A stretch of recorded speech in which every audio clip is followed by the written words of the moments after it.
পশ্চিমবঙ্গের এক প্রত্যন্ত গ্রামে, নাম তার পাথরঘাটা, একটা পুরনো বটগাছ আছে গ্রামের এক কোণে। বয়স্ক লোকেরা বলে, সন্ধে নামলেই ওই গাছের পাশে যেও না, সেখানে নাকি বাস করে এক শাকচুন্নি। তার নাম ছিল কাঞ্চনবালা। আজ থেকে প্রায় ১০০ বছর আগে সে ছিল এই গ্রামেরই এক নববধূ, কিন্তু স্বামী মারা যায় বিবাহের ১ মাসের মধ্যেই। কুসংস্কারে অন্ধ গ্রামবাসীরা তাকে অপয়া বলে ধ্বংস করে দেয়। পাথরের ঘায়ে মারা পড়ে কাঞ্চনবালা, তার মৃতদেহ ফেলে দেওয়া হয় সেই বটগাছের নিচে।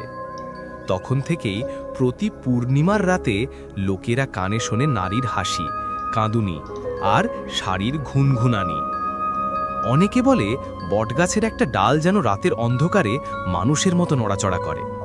কেউ কেউ দেখেছে লাল পাড় সাদা শাড়ি পরা এক নারী গাছের ডালে বসে চুল আঁচড়াচ্ছে। একবার গ্রামের স্কুল শিক্ষক সুদীপ সাহস করে এক পূর্ণিমার রাতে গাছটার কাছে যায়। কৌতূহলেই গিয়েছিল, ভূতে তার বিশ্বাস ছিল না। কিন্তু সে আর ফিরে আসেনি, শুধু তার জুতো জোড়া পাওয়া গিয়েছিল গাছের গোড়ায়। তবে গল্পটা এখানেই থেমে থাকেনি।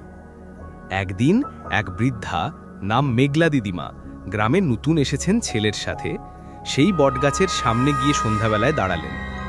মৃদু স্বরে বললেন, কাঞ্চন, আমি মাধবীর নাতনি, তুই আমার ঠাকুমার সখী ছিলি, আমি জানি তোর কষ্টটা। সে রাতে গ্রামের মানুষ আশ্চর্য হয়ে দেখল, গাছের চারপাশে যেন নীল আলো জ্বলছে, আর বাতাসে যেন কেউ দীর্ঘশ্বাস ফেলছে। তারপর আর কখনো কেউ শোনেনি শাকচুন্নির কণ্ঠ, দেখেনি তার ছায়া।